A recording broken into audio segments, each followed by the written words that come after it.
আসসালামু আলাইকুম প্রিয় বন্ধুরা, সবাই কেমন আছেন? আশা করি সবাই ভালো আছেন এবং ভালোর দরে আছেন। আজকে যে ঘটনাটা আপনাদের কাছে শেয়ার করব, সেটা আমার চাচির কাছে শোনা। যে ঘটনাটা আপনাদের মাঝে শেয়ার করব, সেটা ২০০৩ সালের ঘটনা। আমার চাচি আমাকে যেভাবে বলেছে, আমি ঠিক সেভাবে আপনাদের কাছে শেয়ার করব। তাহলে সরাসরি চলে যাব আমাদের ঘটনায়। এই বাড়িটা ভালো না ভাবি। আপনি পোয়াতি মানুষ, আপনার জামাই বিমান বাহিনীতে চাকরি করে, 2 দিন পর পর মিশনে যায়। এই অবস্থায় আপনার একা বাড়িতে থাকা ঠিক হবে না। প্রতিবেশীর কথায় সেদিন একটু অবাক হয়েছিলাম। মহিলাটি দেখতে সুন্দর হলেও তার জিহ্বা কদাকর কালো। আমার শয়নকক্ষের বাতায়ন খুলে তাকালেই মহিলাটির বেলকনি দেখতে পাওয়া যায়। অথচ আসার পর থেকেই দেখছি তার বাড়ির প্রতিটি জানালা আর দরজা বন্ধ। জানালায় আবার পর্দাও টাঙানো। ঘরের মধ্যে মানুষ আছে, কিন্তু তা বাইরে থেকে আন্দাজ করা মুশকিল। এই তো মাত্র 2 সপ্তাহ হলো গাজীপুর শিফট হয়েছে আমি আর আমার হাজব্যান্ড। ছোট থেকে আমার বেড়ে ওঠা ঢাকাতেই, তাই গাজীপুরের এমন গাছপালা আচ্ছাদিত পরিবেশ আমার জন্য একেবারে নতুন। আমাদের বাড়িটা খুব বেশি একটা বড় না, আবার একেবারে ছোটও না। বাড়িটি কাঠের তৈরি, 2তলা বিশিষ্ট। খুব কম মূল্যের বাড়িটি বন্ধক নিয়েছি আমার স্বামী তুষার। আশেপাশে অন্য বাড়ি বলতে আমার প্রতিবেশী নিপা ভাবিদের বাড়ি ছাড়া আর কোনো বাড়ি নেই। বাড়ির চারপাশে শালবনে ঘেরা। রাত হলেই অদ্ভুত সব পিশাচের পাখির ডাক ভেসে আসে। আমার দিন কেটে যায় ঘরের মধ্যে, সময় কাটেই এ- এ- এটা এটা ওটা করতে করতে কখন যে দিন পেরিয়ে যায়। একা হাতে কাজ করতে করতে দুপুর হয়ে যায়। দুপুরে তুষার আসে, লাঞ্চ করে আবার কাজে চলে যায়। কাজ থেকে ফিরতে ফিরতে সন্ধ্যা গড়ায়। এতটুকু সময় আমি নিজের সঙ্গে কাটিয়েই পার করে দেই। বোরিং লাগে, আবার বোরিং লাগেও না। আমার বাড়ির সামনে একটা কদম গাছ আছে, গাছের নিচে আছে একটা দোলনা। মাঝে মধ্যে বিকেল হলে আমি দোলনায় গিয়ে বসি। মৃদু বাতাসে কখনো বা দোলনায় বসে গুনগুন করতে করতে বই পড়ি। ভালোই লাগে আমার। নিপা ভাবি মাঝে মধ্যে তখন আমার কাছে আসেন। এই বাড়িয়ে এই জায়গা নিয়ে নানা অপ্রকৃতস্থ গল্প বলেন, ভূতের গল্প। আমার বেশ ভালো লাগে। তবে আমি ভূতে বিশ্বাস নয়, কিন্তু জিন যে আছে সেটা আমি মানি বা বিশ্বাস করি। আজ বিকেলেও আমি দোলনায় এসে বসি। গোসল করে মাত্রই চুল শুকানোর জন্য বাইরে এসে বসেছি। সঙ্গে নিয়ে এসেছি হুমায়ুন আহমেদের দেবী বইটি। কতবার পড়েছি বই, তাও একটু অভক্তি জাগে না আমার। ভাবি, আপনার কয় মাস চলে? হঠাৎই অপদস্থ কণ্ঠস্বর আমি ভরকে উঠি। পেছনে ফিরতেই দেখি নিপা ভাবি। আরে আপনি? আমি তো ভয় পেয়ে গেছিলাম। আর আপনি আমাকে নাম ধরেই চাইলে ডাকতে পারেন। জুলফা আমার নাম। নিপা ভাবি কদম গাছের সঙ্গে হেলান দিয়ে বলল, আপাতত ভাবি বলে না হয় ডাকি। আচ্ছা, উত্তর দিলেন না যে? কয় মাস চলে আপনার? আমি বইয়ের পাতায় চোখ বুলিয়ে জবাব দিলাম, 3 মাস। 3 মাস চলে আমার। ভাবি, আপনার বাড়িতে কে কে আছে? মানে, অনেকদিন তো হলো এখানে এসেছি, আপনাকে ছাড়া আর কাউকে দেখলাম না। আপনার বাচ্চারা কোথায়? আমার কোনো বাচ্চা নেই, তবে একটা বাচ্চার অনেক শখ আমার। আর কিছু বলার আগেই তুষারের গলা কনন্ড হয়ে এসে ঠেকল। বইয়ের পাতা থেকে চোখ সরিয়ে সামনে তাকাতেই দেখতে পেলাম তুষার দাঁড়িয়ে। কদম গাছের দিকে তাকাতে দেখি নিপা ভাবি কোথাও নেই। ওমা, মহিলাটি গেল কোথায়? একটু আগেই তো এখানে ছিল। এমন দুপুরবেলা তুমি এখানে কি করছো? জানো না, এমন সময় অনেক কিছু বেঁচে চলতে হয়। চলো ঘরে চলো। আমি প্রশ্নের উত্তর না দিয়ে তুষারের সঙ্গে চলে আসি। তবে মনের মধ্যে একটাই প্রশ্ন বারবার স্লোগান তুলছে, নিপা ভাবি কোথায় গেল? ঘটনার সূত্রপাত সেদিন থেকেই। মাঝরাতে হঠাৎ পেটে প্রচণ্ড ব্যথা অনুভব হতেই ঘুমটা ভেঙে যায় আমার। ভেবেছিলাম তুষারকে জাগিয়ে তুলব, কিন্তু এই সামান্য কারণের জন্য তাকে জাগিয়ে তোলার ইচ্ছে হলো না আমার। সারাদিন কত খাটুনি করে লোকটা। ঘড়ির কাঁটায় তখন বোধহয় 2:35। আমি বিছানা ছেড়ে সিঁড়ি বেয়ে নিচে নেমে চলে আসি, রান্নাঘরে যাই। ফ্রিজ থেকে ঠান্ডা পানি বের করে পান করি। হঠাৎ মনে হলো ড্রয়িং রুমে কেউ একজন বসে আছে। এক নাগারে কিছু একটা বিড়বিড় করছে। বিস্ময়ে আমার ভ্রু কুঁচকে এলো। মাত্রই তো ড্রয়িং রুমের সামনে দিয়ে এলাম, তখন তো কাউকে দেখতে পেলাম না। সাহস করে ড্রয়িং রুমের দিকে এগুতে লাগলাম। যত এগুচ্ছি ততই শব্দ বেরিয়ে যাচ্ছে। সঙ্গে সঙ্গে সোফায় বসে থাকা ব্যক্তির ছায়াটাও ডিম লাইটের আলোয় বড় হচ্ছে। কাছে যেতে দেখি একটা কালো কুচকুচে বিড়াল আমার দিকে অদ্ভুতভাবে তাকিয়ে মিয়াও করছে। বিড়বিড় শব্দটা এখন আর নেই, বোধহয় মনের ভ্রম ছিল। এদিকে একটা বিড়াল, কিন্তু এটা ঘরে কি করে ঢুকলো আর কি। হঠাৎ চোখ যায় জানালার দিকে, দেখতে পাই জানালা খোলা। তার মানে জানালাটা আজকে আর লাগানো হয়নি, কিন্তু স্পষ্ট মনে আছে বিকেলে আমি রোজকার মতো সব জানালা বন্ধ করে দিয়েছিলাম। বিড়ালটিকে তাড়াতে আর হয় না, সে নিজেই জানালা দিয়ে বেরিয়ে যায়। হঠাৎ আমার চোখ যায় জানালার বহির্ভূত দৃশ্যর দিকে। কিছু একটা দেখা যাচ্ছে, অথচ কিছু দেখা যাচ্ছে তো আমি ঠিক করে আন্দাজ করতে পারছি না। অকস্মাৎ আমার পিছন থেকে একটা অদ্ভুত ভারী গলা ভেসে আসে, তোর বাচ্চা আমায় দিবি। আমার মাথাটা হঠাৎ ব্যথায় ছটফট করে উঠে। পিছন ফিরে তাকানোর আগে মাটিতে লুটিয়ে পড়ি। পরে কি হয়েছিল মনে নেই আমার। সকালে যখন ঘুম ভেঙে যায় তখন দেখি তুষার আমার পাশেই বসে আছে। স্বামীকে রাতের কথা জিজ্ঞেস করতেই বলল, আমি তো ওয়াশরুমের জন্য উঠেছিলাম, হঠাৎ দেখলাম তুমি পাশে নেই। তোমাকে খুঁজতে খুঁজতে যখন নিচে নেমে আসি তখন দেখতে পাই তুমি ড্রয়িং রুমের মেঝেতে পড়ে আছো।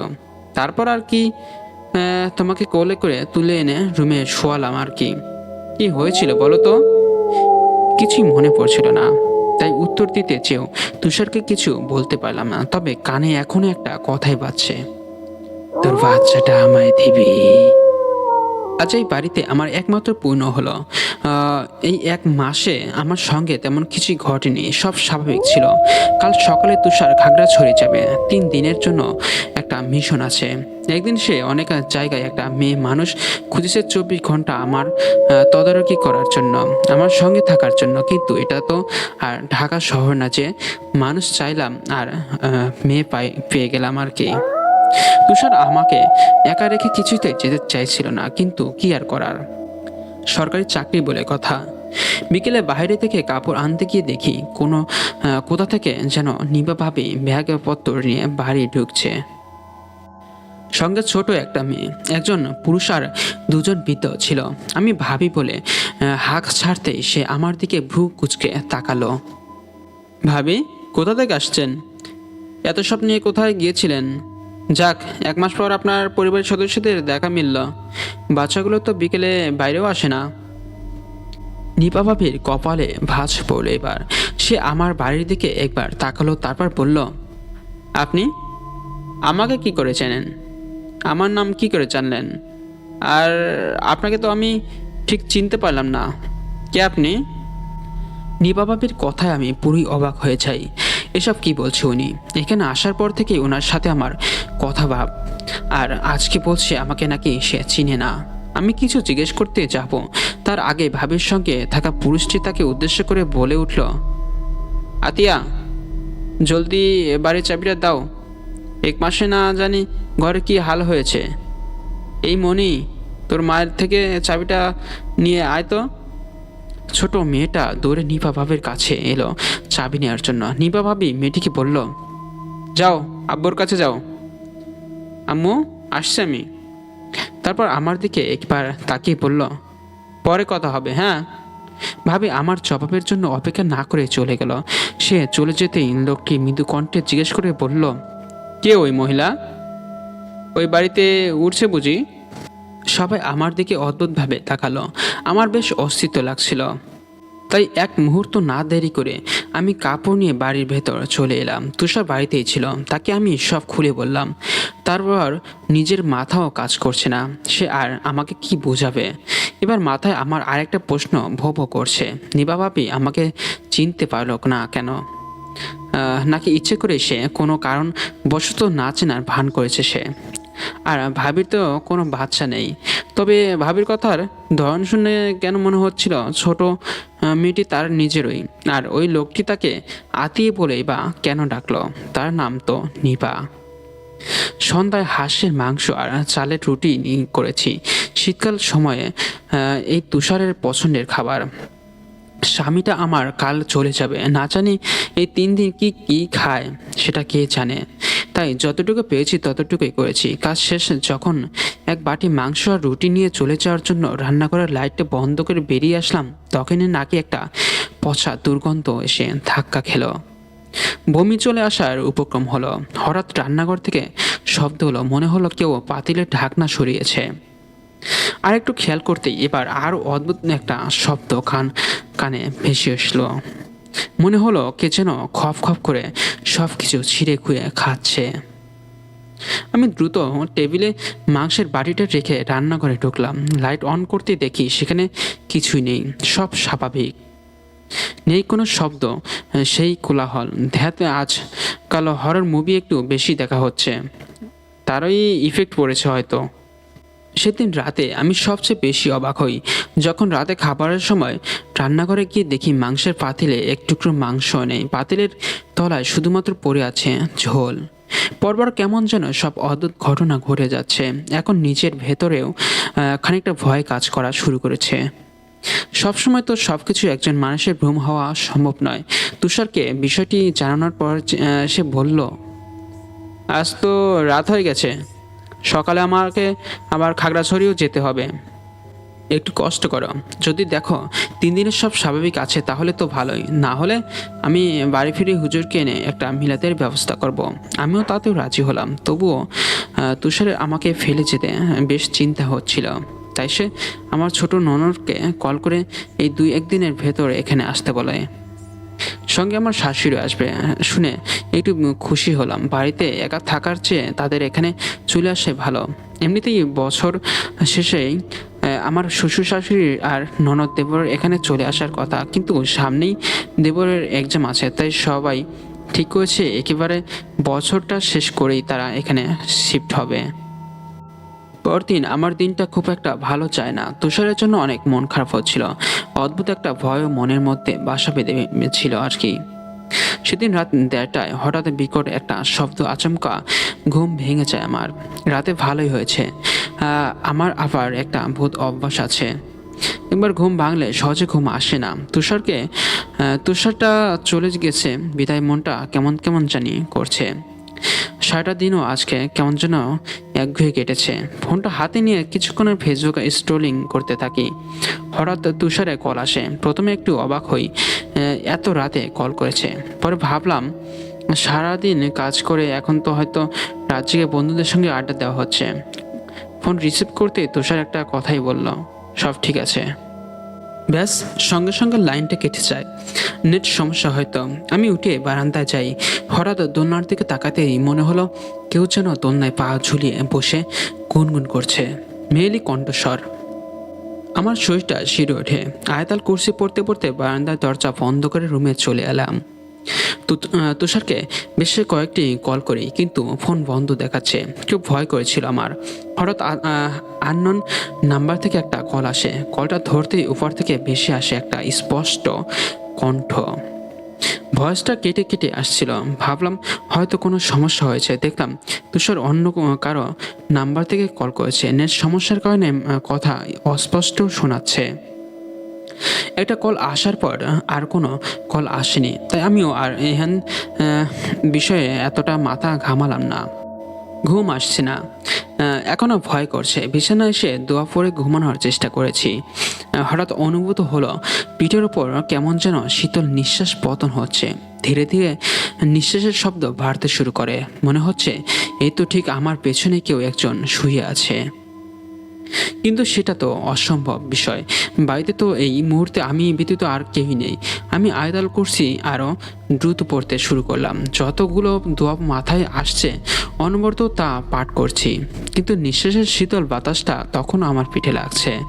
এবার আমি দোয়া পড়তে পড়তে আস্তে আস্তে করে ঘাড় বাঁকিয়ে পেছনে ফেরার চেষ্টা করি। পেছনে ফিরতেই আমার চক্ষু চড়ক গাছ মুখ থেকে অস্পষ্ট স্বরে শুধু বেরিয়ে আসে। তো বন্ধুরা, আমার এই ঘটনা এই পর্যন্তই। আমাকে যেভাবে বলেছিল আমি সেভাবেই আপনাদের কাছে শেয়ার করেছি। চলে যাব আমাদের পরবর্তী ঘটনায়। যেভাবে লেখা আছে আমি ঠিক সেভাবে পড়ছি। অফিস থেকে ফিরে আরিফ নিজেই চাবি দিয়ে দরজার লক খুলে ভেতরে ঢুকলো। পুরো ঘরটা ঘুটঘুটে অন্ধকার হয়ে আছে।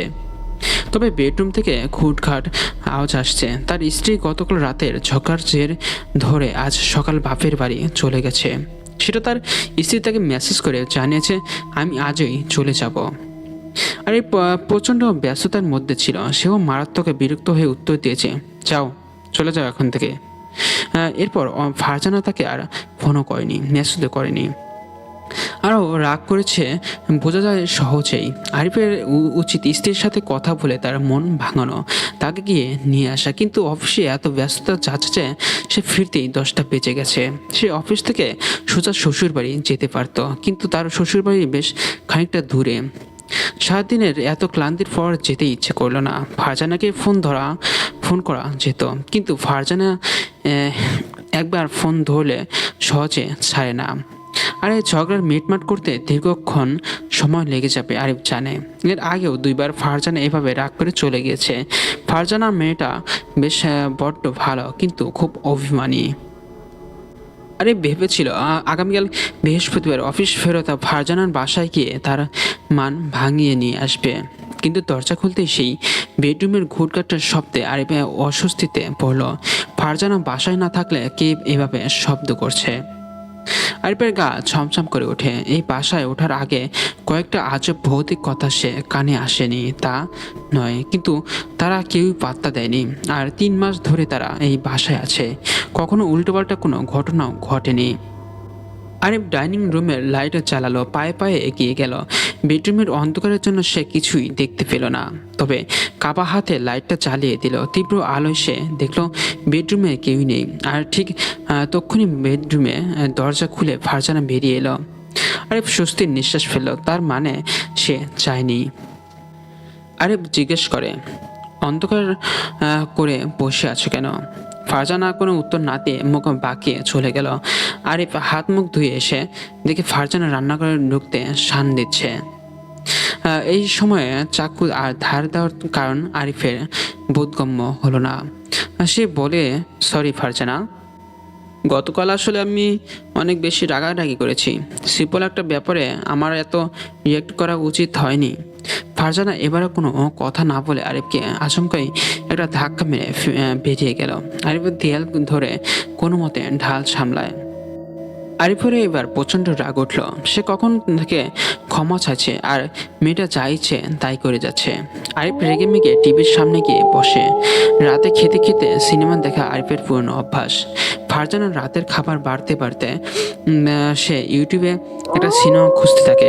আজ সে কোনো রোমান্টিক বা ফ্যান মুভি নেই, তাই রোমান্টিক বা কমেডি কোনো মুভি ছাড়লো না। বিরহের সিনেমাও সে দেখতে চায় না।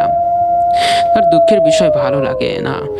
এমনিতেই জীবনে ঝামেলার শেষ নেই। হঠাৎ ওই সাজেশনে একটা ইংলিশ হরর মুভি দেখতে পেল। মুভির নাম 130। এই নামের কোনো মুভির কথা সে শুনেছে বলে মনে পড়ছে না।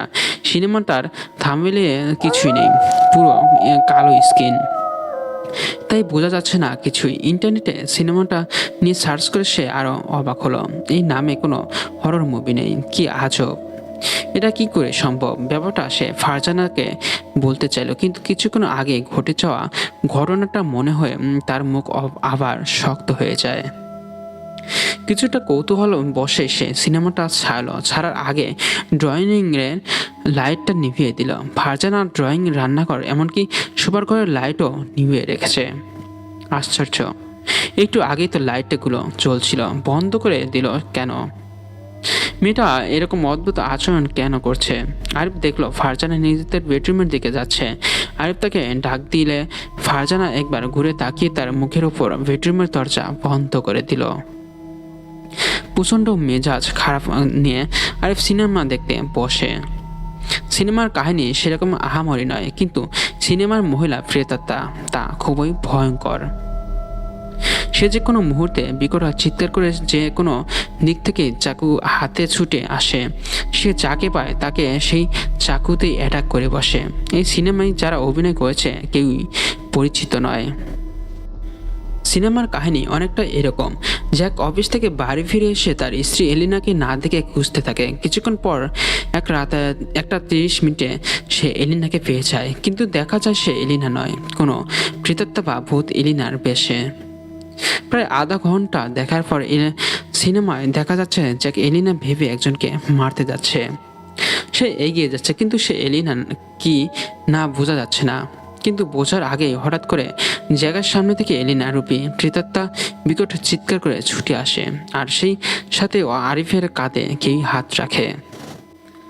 আরিফ সিনেমায় মগ্ন হয়েছিল, সে অনেক ভয় পাচ্ছিল। চমকে সে নিচেও চিৎকার করে ওঠে, আর সে যে তার কাঁধে হাত দিয়েছে সেও চিৎকার করে ওঠে। আর দেখে ফারজানা দাঁড়িয়ে আছে। হঠাৎ দুজনে একসাথে হেসে দিল। ফারজানা বলল, ভাত দিয়েছি, খেতে এসো। আরিফ টিভি বন্ধ করে উঠে দাঁড়ায়। সে একটু অবাক হলো, এই অন্ধকারের মধ্যে ফারজানা খাবার দিয়েছে। রাতে শুতে শুতে 12টা বেজে গেল, তারা ঘুমিয়ে গেছে। এরকম সময় আরিফের ফোনটা বেঁচে ওঠে। ঘুম ঘুম চোখেই আরিফ না দেখেই ফোন ধরে। ঘুম ঝরানো কণ্ঠে বলে, হ্যালো। ওপাশ থেকে ফারজানার কণ্ঠ ভেসে আসে, তুমি কেমন মানুষ? হ্যাঁ, একটাবার আমার কথা তোমার মনে পড়ে না? তুমি ঘুমিয়ে গেছো মনে হচ্ছে। আরিফ রীতিমতো চমকে ওঠে, তার ঘুম পুরোপুরি ছুটে গেল। ফারজানা ফোনে কথা বলে তার পাশে কে ঘুমাচ্ছে। পাশে ফিরে আরিফ দেখে কেউই নেই। ফারজানা আবার বলে, কথা বলছো না কেন? আরিফ কোনোভাবে জিজ্ঞেস করে, কই তুমি? কই মানে? আমি বাবার বাসায়। তুমি এরকম কেন গো? আমায় ভুলে গেলে? ভয়ে আরিফের হাত পা ঠান্ডা হয়ে গেল। তাহলে এতক্ষণ তার সাথে কে ছিল?